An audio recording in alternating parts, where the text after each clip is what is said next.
जय श्री राधे मित्रों, बहुत बहुत स्वागत करती हूँ और आप सभी के कुशल मंगल जीवन की कामना करती हूँ और साथ ही आपको इन रंगों के पर्व होली की हार्दिक हार्दिक शुभकामनाएं देती हूँ। भगवान से प्रार्थना करती हूँ कि यह रंगों का पर्व आपके जीवन को भी रंगीन कर दे।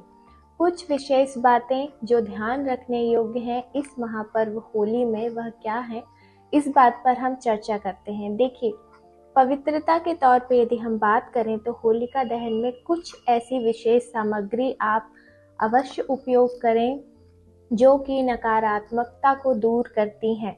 सबसे पहले गौ माता के उपले जिनका आप प्रयोग कर सकते हैं, गौ माता के दूध से निर्मित घी का आप प्रयोग अवश्य करें। चावल, पीली सरसों, इनका प्रयोग आप अवश्य होलिका दहन में करें। साथ ही कपूर का प्रयोग यदि आप करते हैं तो विद्यार्थी जनों के लिए बहुत ही शुभ फल प्रदान करता है। इसी के साथ बात करें यदि व्यापारिक स्थिति की, जिन जातकों का संबंध व्यापारिक क्षेत्र से है और व्यापार में कई समय से कुछ समस्याएं चली आ रही हैं, तो इस होलिका दहन में व्यापारी जन शहद या चीनी का प्रयोग अवश्य करें होलिका दहन के समय। इसी के साथ विद्यार्थी जन गाय के दूध से निर्मित घी और कपूर का प्रयोग अवश्य करें। जो बहुत समय से अस्वस्थ हैं, लंबी बीमारियों से ग्रसित हैं, ऐसे जातकों को चाहिए कि आज के दिन पीली सरसों का उपयोग अवश्य करें। और यदि उतारा करके होलिका दहन में आप इसका उपयोग करते हैं तो यह बहुत ही शुभ फल प्रदान करता है। बात करते हैं शनि की 7.5 की। बहुत से लोगों का क्वेश्चन है कि होला अष्टक के समय यदि नकारात्मक ऊर्जा है या शनि का प्रभाव विपरीत है हमारे ऊपर, या शनि की 7.5 आपकी राशि पे चल रही है, तो क्या ऐसा करें इन 7-8 दिनों में कि उसका जो बुरा प्रभाव है उससे हम बच सकें। जिन जातकों की शनि की 7.5 चल रही है तो होला अष्टक प्रारंभ हो गए हैं।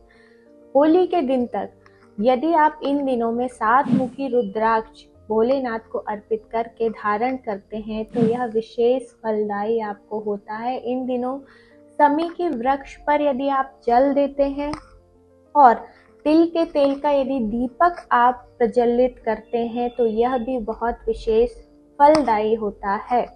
इसी के साथ यदि आपके घर में कोई वास्तु दोष है या नकारात्मक ऊर्जा का प्रवेश है, या आपको ऐसा लगता है कि आपके घर में बहुत दिनों से नाना प्रकार की समस्याएं चली आ रही हैं, कोई ऊपरी बाधा है, इसके लिए आपको एक विशेष उपाय करना है।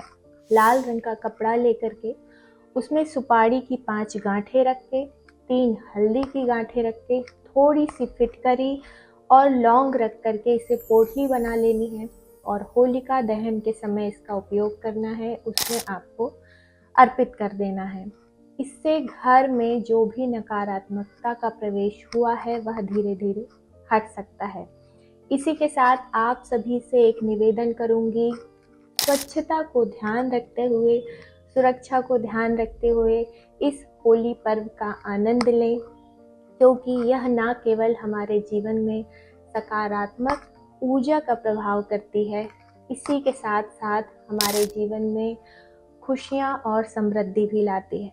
तो भगवान से प्रार्थना करूंगी कि यह होली का पर्व विशेष रूप से आप सभी को रंगों की तरह आनंदित करे। आप सभी को एक बार पुनः होली पर्व की हार्दिक हार्दिक शुभकामनाएं। जय श्री राधे, जय श्री कृष्ण।